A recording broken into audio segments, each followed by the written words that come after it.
चाहूंगा कि कोई भी बच्चा जो नहीं पढ़ पा रहा है उसको रेजिडेंशियल स्कूल खोलकर वहां पर रख करके पढ़ाया जाए और जो भी पैसा उसको चाहिए उस बैंक से लोन के रूप में दे दिया जाए। लक्ष्य ये होना चाहिए कि हर व्यक्ति को, जैसे अमेरिका में है कि एक बीमा है, कोई भी आदमी कहीं भी गिर गया तो एक फोन हो गया और सरकारी गाड़ी आई एम्बुलेंस और उसको उठा के ले गई अस्पताल में, सरकार के खर्चे में इलाज हो गया। सरकारी बजट खपाने की नहीं, लोगों का सहयोग लेकर के उस एरिया में उद्योग व्यवसाय बढ़वाने की जिम्मेदारी बीडीओ साहब की होगी, सीडीओ साहब की होगी।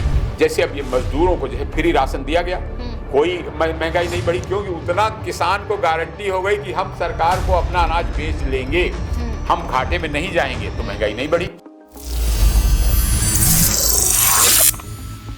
नमस्कार दोस्तों, स्वागत है आप सभी का आज के हमारे विशेष पॉडकास्ट में आत्मनिर्भर भारत यानी विकसित भारत की ओर। आज हम बात करेंगे उन बुनियादी सवालों की जो देश के भविष्य, उसकी अर्थव्यवस्था, समाज और विकास की दिशा तय करते हैं। क्या हमारे देश के संसाधनों का सही उपयोग हो रहा है? क्या हर व्यक्ति तक रोजगार की पहुंच संभव है? क्या ग्रामीण भारत अब भी विकास की दौड़ में पीछे छूट गया है? और क्या हमारी न्याय व्यवस्था, स्वास्थ्य सेवाएं और उद्योग जगत वास्तव में आत्मनिर्भर भारत के सपने को साकार करने की दिशा में आगे बढ़ रहा है? कई सवाल हैं। इन सवालों पर आज हम चर्चा करेंगे। हमारे साथ स्टूडियो में मौजूद डॉक्टर सूर्य कुमार शुक्ला जी से। सर, बहुत बहुत स्वागत है आपका हमारे स्पेशल प्रोग्राम में। सर, आत्मनिर्भर भारत की बात काफी चलती है और हमारे देश के पीएम और सीएम भी कहते हैं कि आत्मनिर्भर भारत बनाएंगे। आत्मनिर्भर भारत की बात तो होती है, लेकिन क्या सही मायने में भारत आत्मनिर्भर बना है?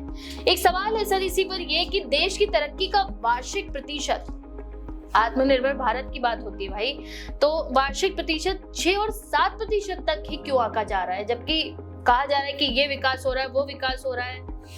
बिल्कुल, बहुत सही प्रश्न। पहली बात का शाहीन जी जवाब दे रहा हूं कि कम से कम खुश होइए और लोगों को बताइए आत्मनिर्भर भारत की बात तो शुरू हुई है। नहीं तो एक समय था कि मैं दिल्ली जाता था तो इंटरनेशनल ट्रेड फेयर लगता था, सारा चाइना का सामान पूरा पेट में भरा रहता था। वहीं की मोटरसाइकिल, वहीं की लाइटें, वहीं के इलेक्ट्रॉनिक्स, वहीं के इलेक्ट्रिकल, हर सामान चाइना का। आज कम से कम देश के जो गणमान्य नेता हैं वो आत्मनिर्भर भारत की घोषणा कर रहे हैं, स्वदेशी की बातें कर रहे हैं और साथ में विदेशी को छोड़ने, विदेशी का बहिष्कार करने की बातें कर रहे हैं। और मुझे विश्वास है कि धीरे धीरे, जैसे कहते हैं ना, माहौल बनाना है कि हर आदमी आत्मनिर्भर भारत की जब बात करेगा कि अपना सामान, अपने देश का बना सामान लेंगे, अपने देश की तरक्की करेंगे, तो मुझे बहुत खुशी होगी कि सच्चे अर्थों में देश आत्मनिर्भर बनेगा। और दूसरा आपका प्रश्न कि 6-7% ही क्यों जी तरक्की की बात होती है, तो मैं उसमें सिर्फ ये कहूंगा कि शाहीन जी, हम लोग जमीन पर हमको रहना चाहिए। जिस देश में 81.5 करोड़ लोग फ्री राशन लेकर के जीविका चला रहे हैं, वहां जब देश की तरक्की का औसत निकाला जाएगा तो 6-7 से ज्यादा कहां से निकल आएगा? ये 80 करोड़ तो खाली जी खा रहे हैं।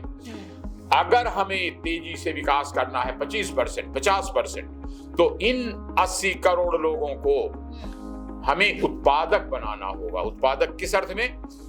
2 चीज चाहिए उनको। उनके पास उत्पादन के साधन, नंबर 2 उत्पादन के साधनों को चलाने की क्षमता हो, यानी ट्रेनिंग हो। ट्रेनिंग और कैपिटल। अब कैसे होगा ये मैं आपको बताऊंगा जो आप पूछ रही थी। तो सर, जैसा कि आपने कहा कि ट्रेनिंग हो और बताया जाए कि चीजें कैसे विकसित करें, व्यवसाय या नए नौकरी पेशा लोगों के लिए, क्या इससे तरक्की की गति बढ़ जाएगी? अगर चाहे पढ़ा हुआ आदमी हो, चाहे गैर पढ़ा लिखा हो, पहली शर्त तो यही है कि हम चीन की तरह, अमेरिका की तरह, इंग्लैंड की तरह हर बच्चे को कम से कम हाई स्कूल स्तर तक, यानी कि कंपलसरी एजुकेशन जहां कहीं भी हो। और ये चिंता क्या है, अभी हम लोग सेलेक्ट नहीं कर पाए बड़ा प्रयास हुआ है कि आदिवासियों के बच्चों को पढ़ाया जाए, गरीबों के बच्चों को इस रेजिडेंशियल स्कूल खोले जाएं। लेकिन अभी हमें जरूरत क्या है कि और स्कूलों की जरूरत, हमारी आबादी बहुत है तो और स्कूलों की जरूरत है, और उसके लिए हमें ज्यादा से ज्यादा जो लोग खुद खर्च करके पढ़ा सकते हैं उनको उनके खर्चे पर, और जो गरीब हैं, आदिवासी हैं, अनुसूचित जाति के लोग हैं, पिछड़े हैं, आर्थिक रूप से कमजोर हैं, उनके लिए सरकारी स्कूल कर देने चाहिए। और ये किया भी गया है, लेकिन अभी उसमें और गति की जरूरत है। और दूसरी बात, कैपिटल हर व्यवसाय के लिए, आपने सुना होगा रुपया रुपये को कमाता है जी। तो गरीब लोगों को भी हाथ में जब रुपए होंगे तब वो अपना व्यवसाय, चाहे वो सब्जी ही बेचें, चाहे फल ही बेचें, चाहे कोई चीज बनावें, तो उसके लिए कुछ पूंजी की जरूरत होती है। अब पूंजी उपलब्ध कराने और ट्रेनिंग अच्छी कराना, और दोनों में अंतर विरोध हो रहा है। स्कूल हमारे अंग्रेजों के टाइम से उन्होंने ऐसा बर्बाद किया, खाली बाबू बनाने की पढ़ाई कराते हैं। क्या ये बीए पास है, ये एमए पास है? अब बीए एमए पास लड़के बेरोजगार होकर के सड़क पर टहल रहे हैं।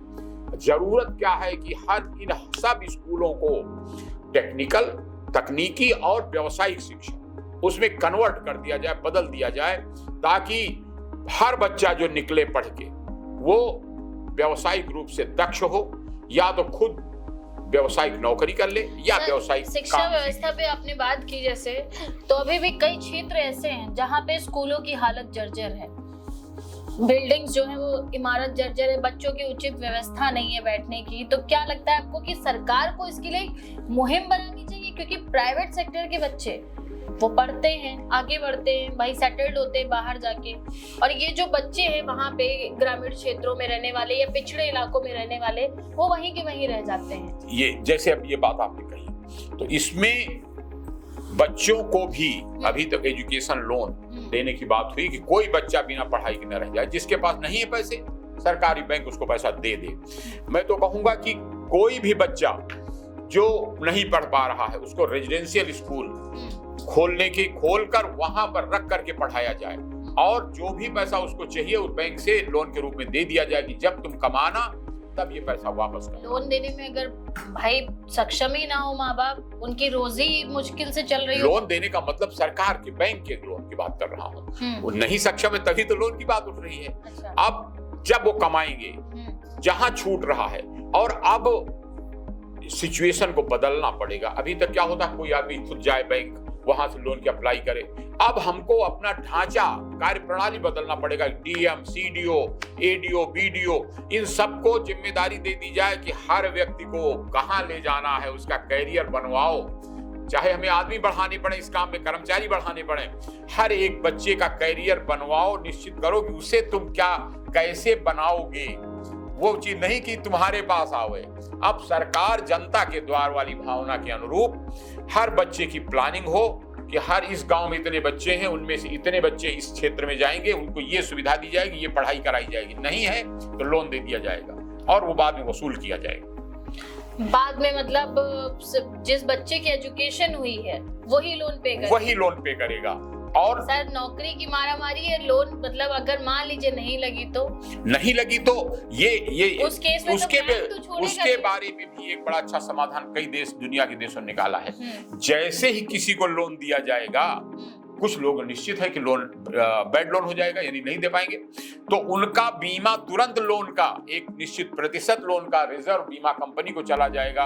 अगर 100 आदमी में 10 आदमी का नहीं दे पा रहे हैं तो वो बीमा कंपनी तुरंत पूर्ति कर देगी। और बीमा कंपनी कंजूसी न करे, इसके लिए एक सरकारी बीमा कंपनी होगी जो समर्थन देगी कि जो कोई ना प्राइवेट कंपनी लालच करती है, देने में वापस दिक्कत करती है, तो सरकारी कंपनी भी एक होगी।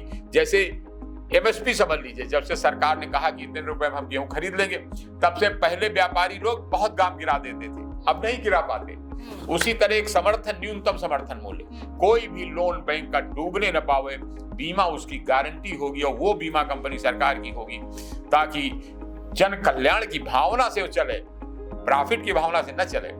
इसी तरह ट्रेनिंग की बात मैंने बताया आपको, सारे स्कूलों, इंटर कॉलेज, डिग्री कॉलेज, इनको कन्वर्ट कर दिया जाए कि अब इनमें खाली अरबी, फारसी, इंग्लिश, हिंदी, उर्दू ये सब नहीं पढ़ाई जाएगी। इसके बजाय पहले सबसे प्राथमिकता है तकनीकी शिक्षा, व्यावसायिक शिक्षा। ये हर बच्चे को दी जाएगी। नई शिक्षा नीति में सरकार ने बड़ी कोशिश की है, इन चीजों को डाला है, लेकिन इनको अभी और लागू करने की जरूरत है। अभी भी वो टीचर तैयार नहीं है, जो संस्कृत के टीचर हैं, जो हिंदी के टीचर हैं, ज्योग्राफी, हिस्ट्री के टीचर हैं, वो तैयार नहीं, कहते हम क्या पढ़ाएं, हम तो यही पढ़े। तो उसके लिए आपको अतिरिक्त टीचर जुटाने होंगे, उन टीचरों के भी टीचर ट्रेनिंग कोर्स कराने होंगे कि उनको नए प्रोफेशनल और तकनीकी चीजें सिखाई जाए, ताकि वो बच्चों को बना सकें। खाली कबीर, सूर, तुलसीदास से पेट नहीं भरेगा, अरबी, फारसी पढ़ने से, उर्दू पढ़ने से खाली पेट नहीं भरेगा।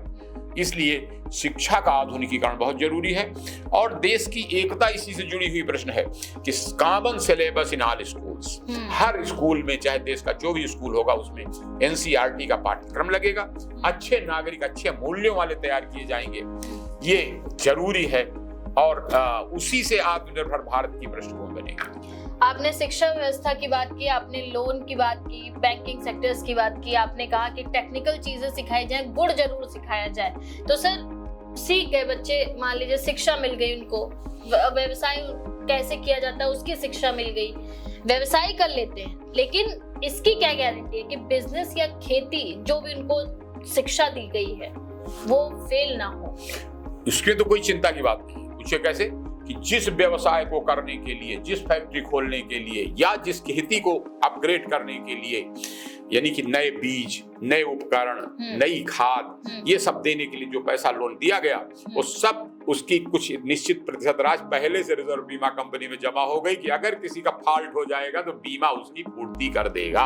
अच्छा, तो क्या सर अभी आपने बात की थी कि चाइना के बारे में आप बात कर रहे थे कि पूरा मार्केट एक तरह से वो कर लिया था, ऑक्यूपाई कर लिया था।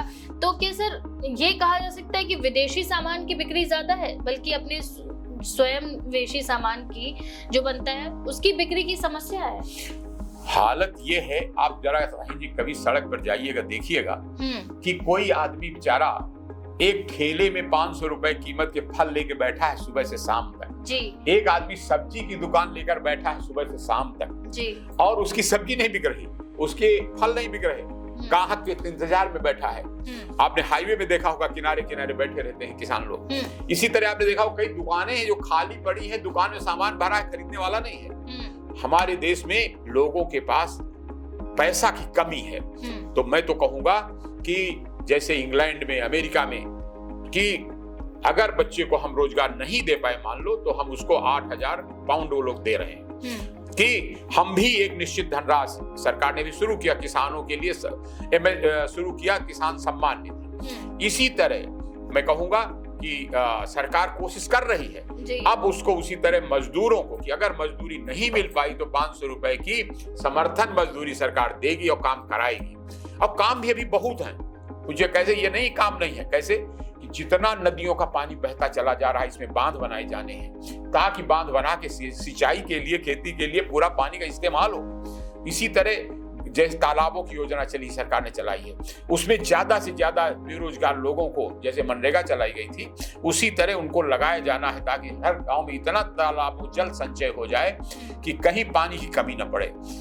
मतलब देखिए, सारांश यही है कि जब हम अपने हर संसाधन का सही उपयोग कर पाएंगे, हर आदमी का उपयोग, हर जल का उपयोग, हर भूमि का उपयोग, प्राकृतिक साधनों का उपयोग, तो मार्केटिंग बहुत जरूरी है। बिल्कुल आपने सही पकड़ा। ऐसा इंतजाम हो जाना चाहिए कि किसी की चीज नहीं बिक रही तो न्यूनतम समर्थन मूल्य पर सरकार खरीद लेगी।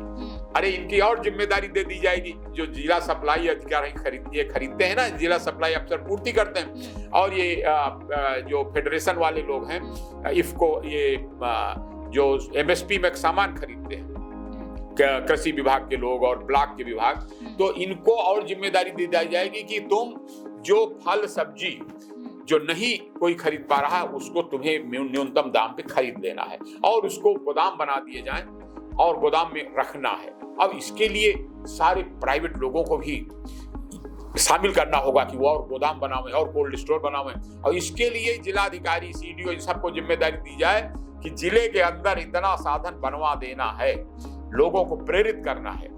अफसर बन के खाली तुर्रम शाही नहीं करनी है कि हम बड़े भारी अफसर हैं। आपको जिले के सब संभ्रांत अमीर हैसियतदार लोगों को बुला के ये साधन खुलवाने हैं, बांध बनवाने हैं, और पैसा सरकार नहीं वही लोग देंगे जो जिले के संभ्रांत लोग हैं कि आप एक स्कूल और खोलो, आप एक स्कूल और खोलो। सर, हमने शिक्षा की बात की, हमने बैंकिंग व्यवस्थाओं की बात की कि लोन किस प्रकार दिया जाए और बैंकिंग की क्या व्यवस्था रहेगी, शिक्षा के लिए क्या लोन दिया जाए। तो सर, एक और समस्या है जो आत्मनिर्भर भारत में एक और बाधा डालती है, वो है स्वास्थ्य सेवाएं। स्वास्थ्य सेवाएं अभी भी, जैसा कि मैंने कहा, कई पिछड़े इलाके हैं जहाँ शिक्षा की भी दुर्गति है, तो भी स्वास्थ्य की भी बड़ी दुर्गति है। तो उसके तहत क्या इंतजाम किए जाने चाहिए? देखिए, हर काम सरकार ही नहीं करती है, न कर सकती है। लक्ष्य ये होना चाहिए कि हर व्यक्ति को, जैसे अमेरिका में है कि एक बीमा है, कोई भी आदमी कहीं भी गिर गया तो एक फोन हो गया और सरकारी गाड़ी आई, एम्बुलेंस, और उसको उठा के ले गई अस्पताल में, सरकार के खर्चे में इलाज हो गया। उसके लिए हर व्यक्ति का बीमा है। जो गरीब हैं उनका बीमा सरकार कर देती है, जो अमीर व्यक्ति हैं उनसे सबसे पैसा लेके कर देती है, लेकिन कंपलसरी बीमा है। इसी तरह अपने देश के हर न्याय पंचायत में और हर मोहल्ले में, जैसे मोहल्ला क्लिनिक कह लें या ग्राम न्याय पंचायत का अस्पताल कह लें, हर मोहल्ले में होना बहुत जरूरी है। और इसके लिए भी बहुत स्कोप है। हमको लाखों कंपाउंडर की जरूरत है, लाखों करोड़ों नर्सों की जरूरत है, डॉक्टरों की हजारों नहीं लाखों में जरूरत है। तो अभी बहुत संभावनाएं हैं। तो हर जिले के अधिकारियों को कहना चाहिए कि प्राइवेट मेडिकल कॉलेज और खुलवाओ, प्राइवेट अस्पताल और खुलवाओ, बुलाओ, यही लक्ष्य है तुम्हारा। सरकार के पैसे की इंतजार न करो। जो संभ्रांत अमीर हैसियत वाले लोग उनको बुला के ये चीजें खुलवाओ। ये भी ना हो जाए कि इतना महंगा इलाज कर दे प्राइवेट लोग कि करा ना पावे। तो फिर उसके लिए अपर लिमिट फिक्स करो कि जैसे यहाँ हुआ ना कि पीजीआई रेट है कि इतने रुपए में हार्ट का इलाज होगा, इतने रुपए में लीवर का इलाज होगा। अपर लिमिट फिक्स है ताकि बहुत ज्यादा मनमाना शोषण जनता का ना होने लगे। वो सर, आपने एम्बुलेंस की बात की।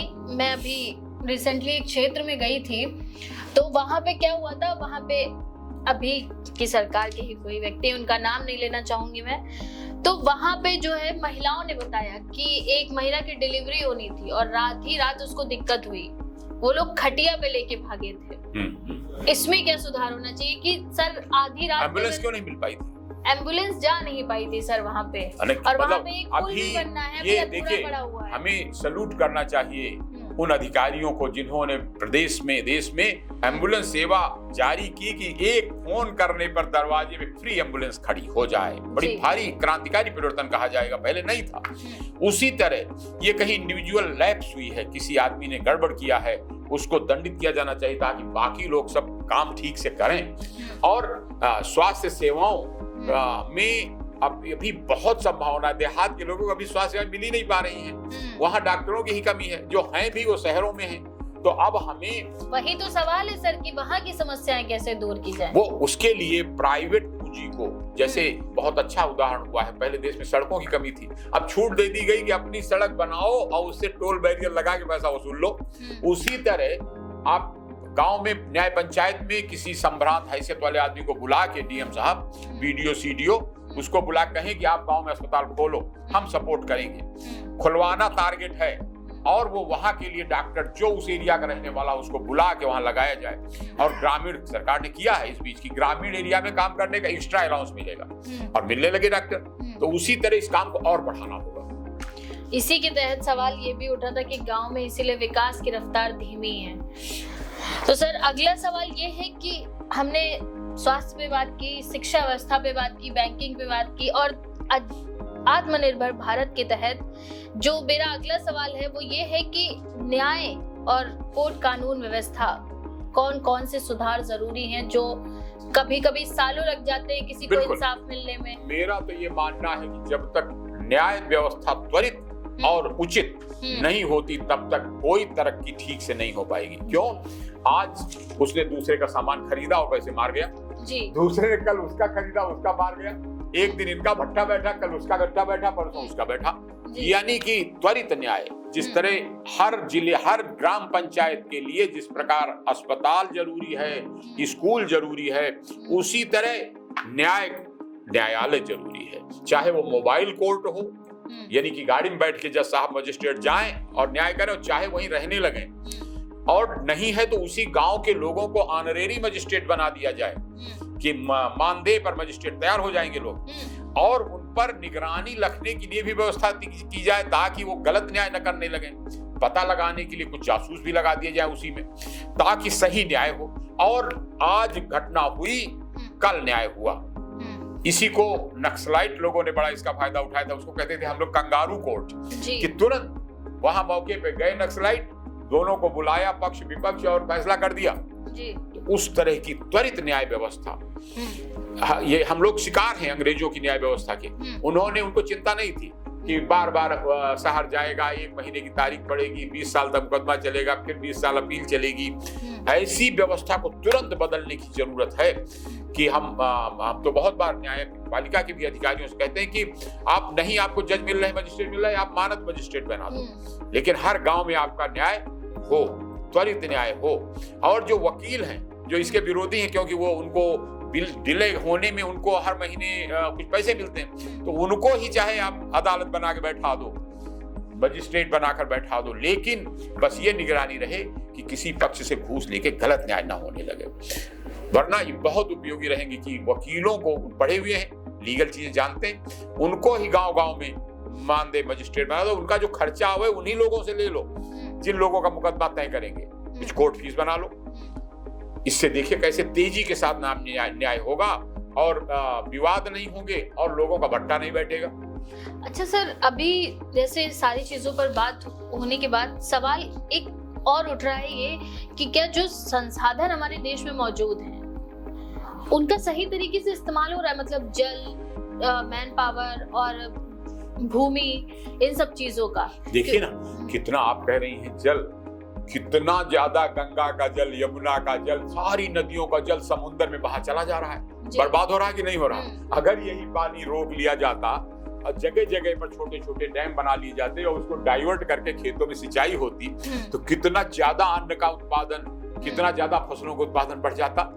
इस पर ध्यान देने की जरूरत है, सरकार कर रही है, लेकिन अभी चूंकि हमारा देश बहुत विशाल है, तो अभी और जरूरत है ज्यादा मैन पावर की। जितने बेरोजगार मजदूर घूम रहे हैं, इनको अगर बटालियनों के रूप में भर्ती करके और ये काम लगा दिए कि बांध बनाओ, तालाब बनाओ, पानी रोको, सिंचाई करो, तो बहुत तरक्की होगी। इसी तरह आपने बात की भूमि की, अभी भी मध्य प्रदेश में, अभी भी छत्तीसगढ़ में, अभी झारखंड में, महाराष्ट्र में, आंध्र प्रदेश में, कर्नाटक में इतनी ज्यादा जमीन खाली पड़ी है कि उस जमीन का सही उपयोग नहीं हो पा रहा। बंजर भूमि पड़ी है, पानी नहीं है, तो दूसरी जगहों से हमें नहरें ले जा करके और वहां पर वृक्ष ज्यादा लगाए जाएं ताकि पानी बरसे, और बरसे तो उसके बाद सिंचाई हो, तो फसलें हो, तब देश पूरा समृद्ध बने। खाली ये थोड़ी कि नदियों के आसपास फसलें हो रही हैं, बाकी बैरन लैंड पड़ी है, बंजर पड़ी है। जिनके पास जमीनें, बहुत से लोग ऐसे हैं जो विदेशों में सेटल हो गए, वो खेती करना ही नहीं चाहते हैं। बहुत से लोग शहरों में बस गए हैं,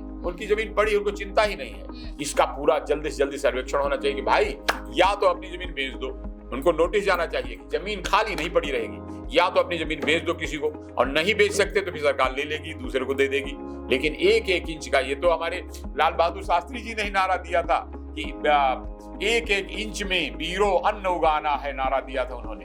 तो उसी तरह अब सरकार कोशिश कर रही है कि जितनी बंजर भूमि है, जितनी ये खारी जमीन वाली जमीन है, दलदल वाली है, इसका सबका भूमि सुधार योजनाएं चल रही हैं, लेकिन अभी भी बहुत संभावनाएं हैं उन कामों को तेजी से बढ़े। इसी तरह बेरोजगारी को तो मैंने बताया कि गारंटी हो जाए कि हर आदमी को काम मिलेगा, और ये प्लानिंग की जिम्मेदारी ब्लॉक डेवलपमेंट की होगी कि अब खाली सरकारी बजट खपाने की नहीं, लोगों का सहयोग लेकर के उस एरिया में उद्योग व्यवसाय बढ़वाने की जिम्मेदारी बीडीओ साहब की होगी, सीडीओ साहब की होगी।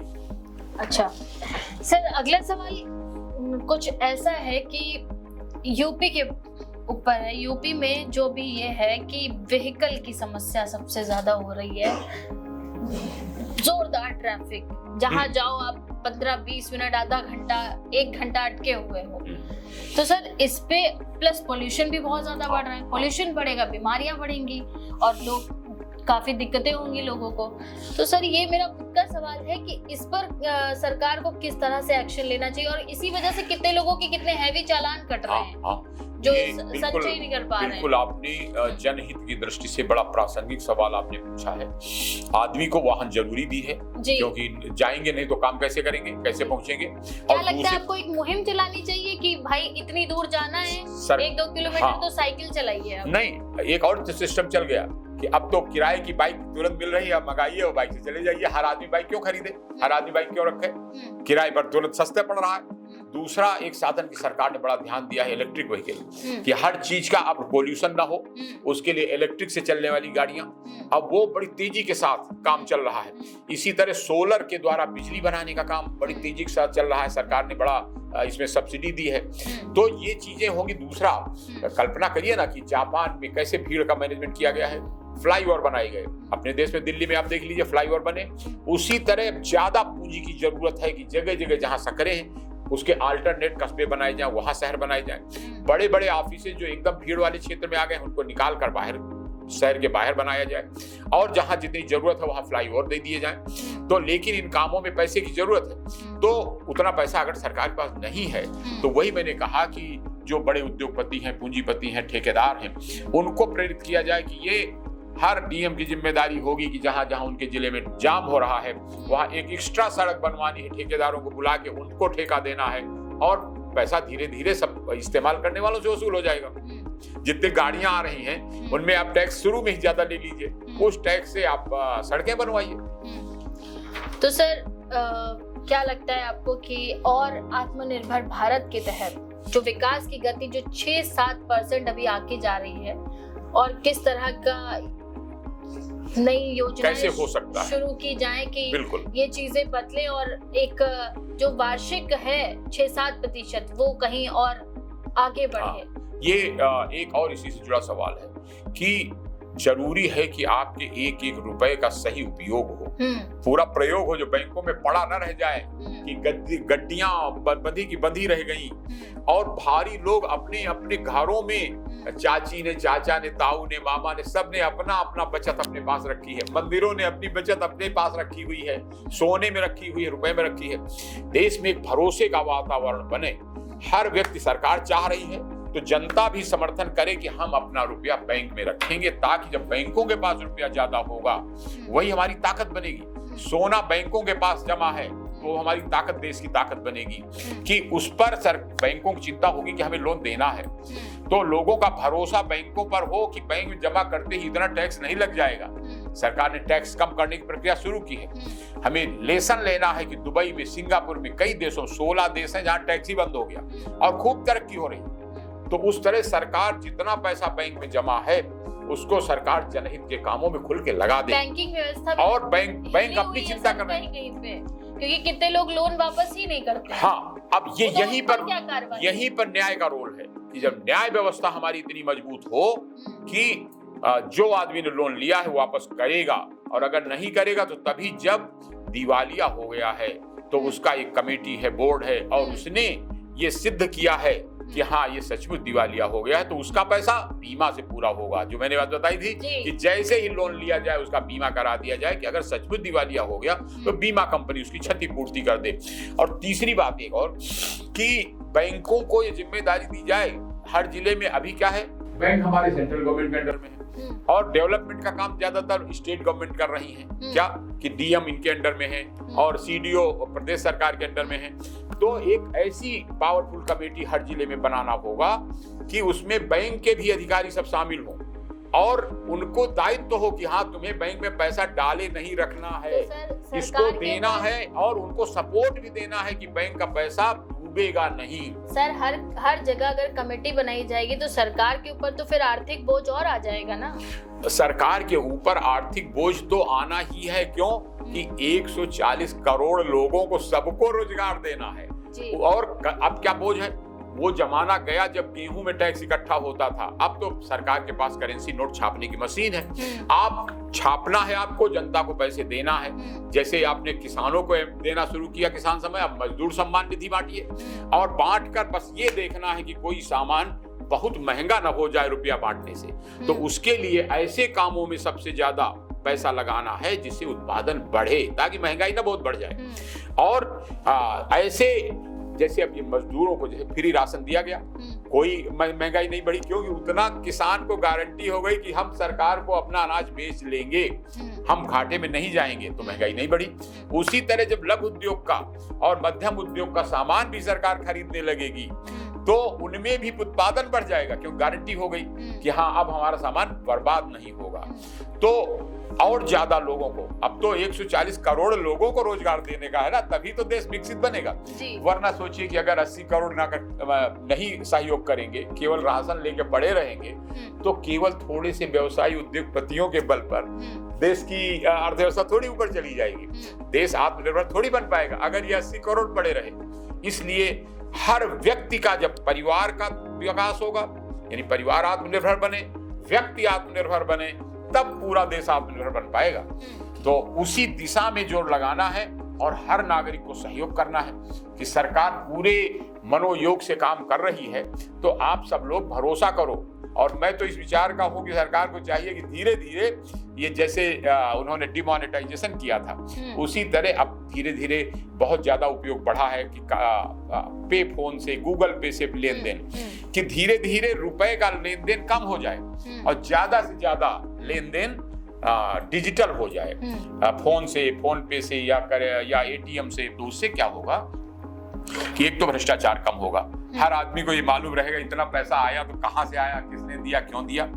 दूसरा जो फायदा होगा कि उससे सरकार को ये चिंता नहीं रहेगी कि हमें उस पर टैक्स नहीं मिल रहा, टैक्स धीरे धीरे कम होते जाएंगे, तरक्की बढ़ती जाएगी और पैसा सारा बैंक में। इस पर भी कानून बनाया जा सकता है कि आपके पास जितना गोल्ड है, आप अपने, खाली ड्यूटी नहीं है, ये आपका कानून है कि अपना घर का गोल्ड आप बैंक में, निकटतम बैंक में जमा करो, और ग्राहक को गारंटी है कि अगर बैंक में खो गया, किसी ने आपका पैसा निकाल लिया, तो बैंक उतना पैसा आपको देगा, ताकि कस्टमर का भी भरोसा बैंक पर बने और बैंक को भरोसा बने कि अगर हमारा पैसा कोई डूबा तो बैंक बीमा कंपनी हमको देगी।